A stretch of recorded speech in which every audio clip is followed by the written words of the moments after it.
জরুরি চিকিৎসা পরিষেবা ও নৈশ যাত্রীদের যাতায়াত সুগম করতে রাত 10টায় নতুন নাইট বাস চালু করার পরিকল্পনা এবং প্রায় 1.5 দশক ধরে থমকে থাকা বরানগর ব্যারাকপুর মেট্রো প্রকল্পের কাজ শুরু করতে 1587.39 কোটি টাকার বিশালাকার দরপত্র আহ্বান পশ্চিমবঙ্গের পরিবহন ও যোগাযোগ ব্যবস্থায় এক যুগান্তকারী মোড় নিয়ে আসতে চলেছে। দুটো খবরই বিস্তারিতভাবে থাকছে আজকের এপিসোডে। দেখছেন বলো কি জানতে চাও, আমি সায়ন আপনাদের সঙ্গে।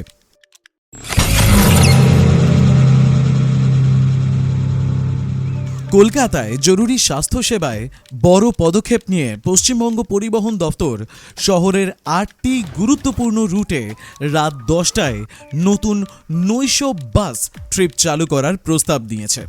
যেসব রুটে সন্ধ্যের পরই সাধারণ বাস চলাচল কমে যায় সেগুলিতেই মূলত এই পরিষেবা চালু হচ্ছে।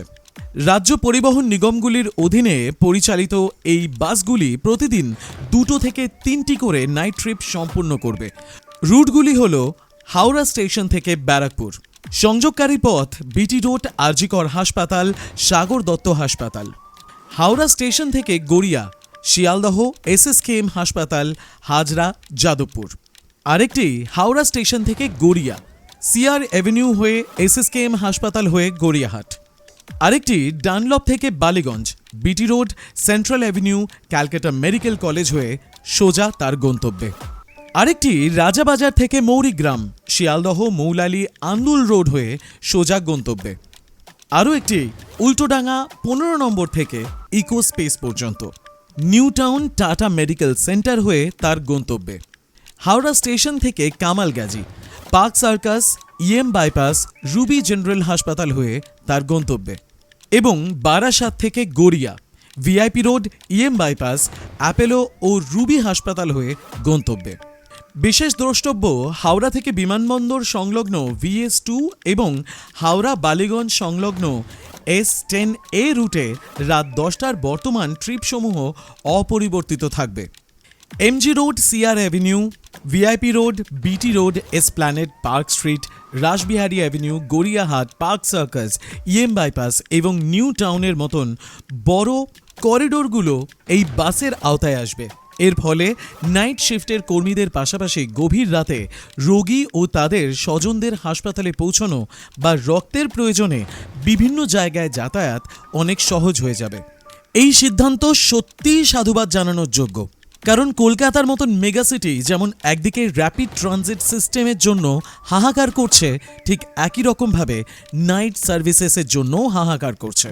অতীতে কলকাতায় সন্ধে তাড়াতাড়ি নেমে আসতো, কিন্তু বর্তমান সোসাইটিতে রাতে অফিস শেষ করে বাড়ি ফিরতে অনেকেরই নাকানি চোবানি খেতে হয়। তাই এই প্রকল্পটি ভালো, কিন্তু কার্যকর থাকলে এবং চালু থাকলে এবং মানুষের উপকার হলে তবেই তা আরও সাধুবাদ জানানোর যোগ্য হবে। অন্যদিকে দীর্ঘ 16 বছরের প্রতীক্ষার অবসান ঘটিয়ে কলকাতা মেট্রোর লাইন 5 বা পিঙ্ক লাইনের কাজ শুরুর মুখ দেখল। রেল বিকাশ নিগম লিমিটেড অর্থাৎ RVNL বরানগর থেকে ব্যারাকপুরের মঙ্গল পাণ্ডে ঘাট মেট্রো স্টেশন পর্যন্ত 12.3 কিলোমিটার দীর্ঘ এলিভেটেড করিডোর এবং 10টি এলিভেটেড স্টেশন নির্মাণের জন্য 1587.39 কোটি টাকার নতুন টেন্ডার আহ্বান করেছে। টেন্ডার সংক্রান্ত গুরুত্বপূর্ণ তথ্য অনেকটা এই রকম। প্রকল্পের নাম বরানগর ব্যারাকপুর মেট্রো লাইন, ব্যয় 1587.39 কোটি টাকা, কাজের পরিধি 12.3 কিলোমিটার এলিভেটেড ভায়াডাক্ট এবং 10টি নতুন স্টেশন নির্মাণ, সংযোজক দূরত্ব 4.68 কিলোমিটার থেকে 16.98 কিলোমিটার। কাজের সময়সীমা 42 মাস অর্থাৎ 3.5 বছর, মানে 3.5 বছর। দরপত্র জমার শেষ তারিখ 29 সেপ্টেম্বর 2026।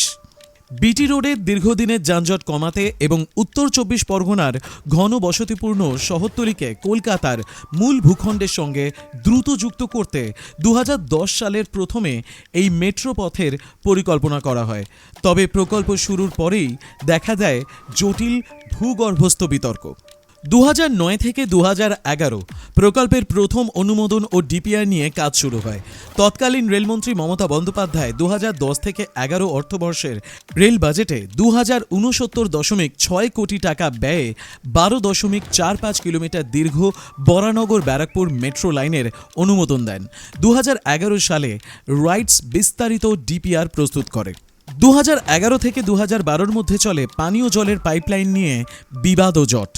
বিটি রোডের নিচে পলতা জল শোধনাগার থেকে টালা জলাধারে জল সরবরাহের ধমনী স্বরূপ বিশাল আকার জলের পাইপলাইন কোথাও 42 ইঞ্চি, কোথাও 48 ইঞ্চি, কোথাও 60 ইঞ্চি ও কোথাও 62 ইঞ্চির ব্যাসের অবস্থান করছে, যা প্রতিদিন শহরে 24 কোটি গ্যালন পানীয় জল সরবরাহ করে।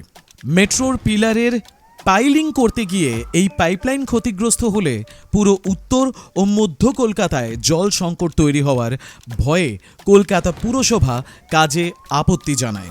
2012 থেকে 2014 চলে বিকল্প পথের খোঁজ। রাজনৈতিক টানাপোড়েন তৈরি হলে বিকল্প হিসেবে কল্যাণী এক্সপ্রেসওয়ে দিয়ে 17 কিলোমিটার দীর্ঘ রুট ঘোরানোর প্রস্তাব পেশ হয়। তবে নতুন রেল বোর্ড অনুমোদন ও অধিক খরচের কারণে তা খারিজ করে দেয়। প্রকল্পটিতে বার্ষিক মাত্র 10 কোটি টাকার সর্বনিম্ন প্রতীকী বরাদ্দ রেখে বছরের পর বছর ঝুলিয়ে রাখা হয়।